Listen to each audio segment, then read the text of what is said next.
Hello students and my viewers, welcome to my channel Ambition to Learn English. আমি আমার YouTube channel ambition to learn ইংলিশের মাধ্যমে ইংরেজি গ্রামারের খুঁটিনাটি আলোচনা করছি। তো এখন আমার আলোচনার বিষয় চলছে টেন্সের বিভিন্ন পার্ট, বিভিন্ন স্ট্রাকচার নিয়ে আমি আলোচনা করছি। পরবর্তী ভিডিওতে আমি আলোচনা করব voice, narration, joining, speed up, appropriate preposition, phrasal verb et cetera, অর্থাৎ গ্রামারের প্রত্যেকটা জিনিসই আমি খুঁটিনাটি আলোচনা করব। তো এখন আমার বিষয় চলছে টেন্স। তো টেন্সের আগের ভিডিও তোমরা হয়তো লক্ষ্য করছো, যারা এখন পর্যন্ত আমার চ্যানেলটিকে সাবস্ক্রাইব করোনি তাহলে অবশ্যই আমার চ্যানেলটিকে সাবস্ক্রাইব করো, যাতে আমার ভিডিওগুলি তোমরা সরাসরি পেতে পারো।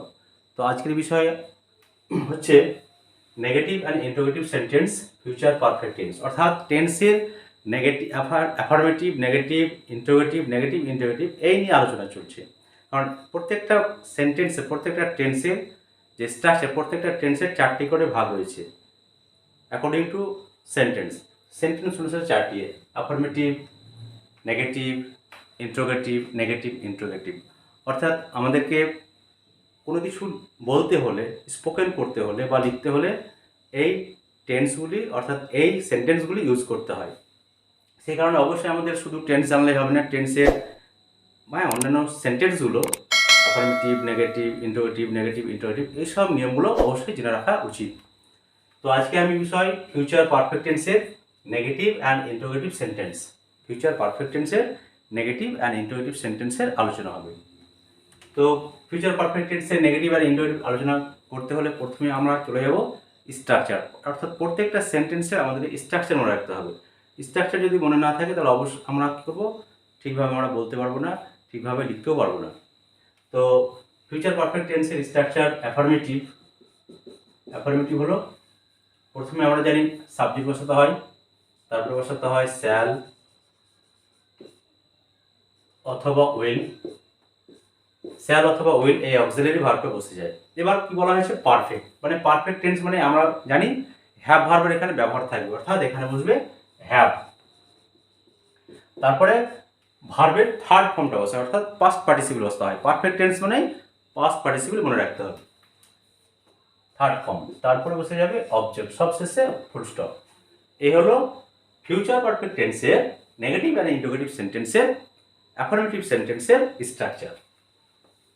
এই হলো অ্যাফার্মেটিভ সেন্টেন্সের স্ট্রাকচার। এবার এই সেন্টেন্সটিকে আমাদেরকে শিখতে হবে নেগেটিভে, শিখতে হবে। তার কারণ শুধুমাত্র অ্যাফার্মেটিভে আমরা কথা বলি না, আমরা নেগেটিভেও কথা বলি। সেই কারণে অবশ্যই আমাদের জেনে রাখতে হবে অ্যাফার্মেটিভ থেকে নেগেটিভ কীভাবে করতে হয়। নেগেটিভ করতে হলে কী হয়, একই সিস্টেম থাকবে। সাবজেক্ট প্রথমে বসবে, তারপরে বসে যাবে শ্যাল উইল, তারপরে বসাতে হবে নট, তারপরে বসাতে হবে, তারপরে বসাতে হ্যাভ, তারপরে বসাতে হবে নট, তারপরে ভার্বের থার্ড ফর্ম, তারপরে অবজেক্ট, সবশেষে বসে যাবে ফুল স্টপ। এটা মাথায় রাখতে হবে। এই হলো অ্যাফার্মেটিভ থেকে নেগেটিভের স্ট্রাকচার। ফিউচার পারফেক্ট টেন্সের অ্যাফার্মেটিভ থেকে নেগেটিভের স্ট্রাকচার আমরা পেয়ে গেলাম। এবার আমাদের আসতে হবে ইন্টারোগেটিভ, কারণ আমরা যখন কোনো কিছু প্রশ্ন করব তখন অবশ্যই আমাদের কী করতে হবে, ইন্টারোগেটিভ সেন্টেন্সে প্রশ্ন করতে হবে। কিছু জানতে হলে আমাদেরকে ইন্টারোগেটিভ করতে হবে, অর্থাৎ আমাদেরকে জানতে হবে ইন্টারোগেটিভ সেন্টেন্স, অর্থাৎ প্রশ্নবাচক বাক্য। প্রশ্নবাচকটা কীভাবে করতে হবে, এর আগের ভিডিওতে আমি বারবার আলোচনা করেছি যে অক্সিলারি ভার্বটাকে সাবজেক্টের আগে বসাতে হবে। এই হচ্ছে স্ট্রাকচার। চলে আসবে অক্সিলারি ভার্ব, তাহলে এখানে কি শ্যাল অথবা উইল, সাবজেক্ট অনুসারে according to subject auxiliary verb will be put, চলে আসবে শ্যাল, তারপরে উইল, তো শ্যাল অথবা উইল বসে যাবে, তারপরে চলে আসবে সাবজেক্ট, তারপরে একই সিস্টেম হ্যাভ, তারপরে ভার্বের থার্ড ফর্ম, তারপরে বসে যাবে অবজেক্ট, সবশেষে বসে যাবে এখানে কোশ্চেন মার্ক, জিজ্ঞাসা চিহ্ন। অর্থাৎ ইন্টারোগেটিভ সেন্টেন্সে অবশ্যই কোশ্চেন মার্ক মাস্ট। এবার আমি এই সেন্টেন্সটি কি করব, ইন্টারোগেটিভ থেকে নেগেটিভ ইন্টারোগেটিভে নিয়ে আসবো, অর্থাৎ না প্রশ্নবাচকে নিয়ে আসবো, নেগেটিভ ইন্টারোগেটিভে নিয়ে আসবো।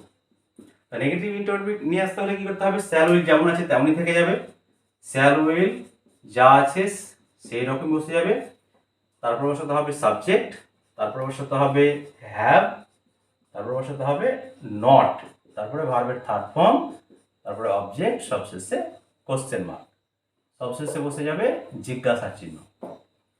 এ হলো ফিউচার পারফেক্ট টেন্সের নেগেটিভ অ্যান্ড ইন্টারোগেটিভ সেন্টেন্সের স্ট্রাকচার। তো প্রথমে আমি কিন্তু অ্যাফার্মেটিভ নিচ্ছি।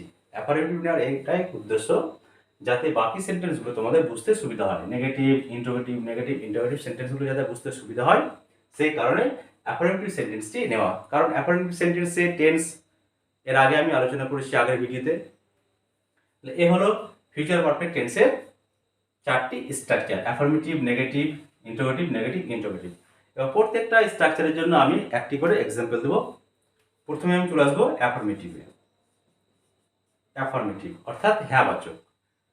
অ্যাফার্মেটিভে আমি একটা উদাহরণ দিচ্ছি, যেমন C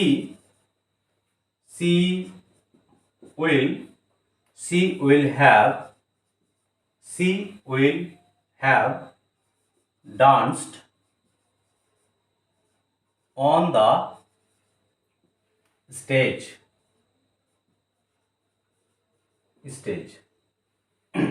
She will have danced on the stage. এর মানেটা কি হলো, এর বাংলা অর্থটা হলো যে সে মঞ্চে নাচ করিয়া থাকিবে, অর্থাৎ ভবিষ্যতে কাজটা তার শেষ হয়ে যাবে। এ হলো অ্যাফার্মেটিভের এক্সাম্পল। এবার এটাকে আমি নেগেটিভে নিয়ে আসছি, না বাচকে নিয়ে আসছি। নেগেটিভ কি করবো, শুধুমাত্র নেগেটিভ নিয়ে আসতে হলে নট ইউজ করতে হবে, শুধুমাত্র নট। তাহলে উত্তরটা সেন্টেন্সটা হবে কি, she will have not danced on the stage. She will have not danced on the stage. সে কি মঞ্চে নাচ করিয়া থাকিবে না। এর অর্থটা হচ্ছে she will have not danced on the stage। এর বাংলা অর্থটা হলো সে মঞ্চে নাচ করিয়া থাকিবে না। এবার আমি চলে আসছি ইন্টারোগেটিভ সেন্টেন্সে চলে আসছি। ইন্টারোগেটিভে কি আছে, এখানে অক্সিলারি ভার্ব যেটা শ্যাল উইল, সেটা সাবজেক্টে আগে বসে যাবে। এর আগের ভিডিওতে আমি বারবার আলোচনা করেছি, এটা অবশ্যই মাথায় রাখতে হবে। প্রথমে চলে আসবে উইল, তাহলে এখানে অক্সিলারি ভার্ব ব্যবহার করেছি আমরা উইল। Will she have